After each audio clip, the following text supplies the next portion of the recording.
తిరుమల లడ్డూది వాళ్ళు చేసిన ప్రచారానికి సంబంధించి అడ్డుకట్ట వేస్తూనో ఏదో ఈరోజు ఆయన ఎవరిదో ఏకసభ్య కమిషన్ వచ్చిందని చూసి మేమేమి ఓహో ఆహో అని కూడా అనుకోవట్లా. ఎందుకంటే మొత్తం ఇదంతా కూడా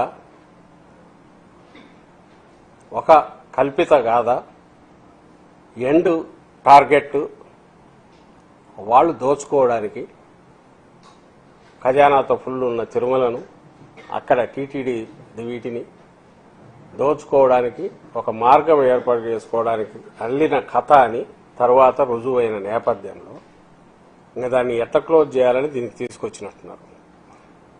ఇప్పుడు ఆయన దినేష్ కుమార్ కమిటీ రిపోర్ట్ ఏముందో తెలియదు, అది బయటకు పూర్తి రాలేదు. బయట వాళ్ళు 600 చిల్లర కమ్ముతో కూడా ఇక్కడికి 720కి 716 సప్లై చేసింది. ఈ రోజు కూడా మళ్ళీ అదే కంపెనీని తీసుకొచ్చారు.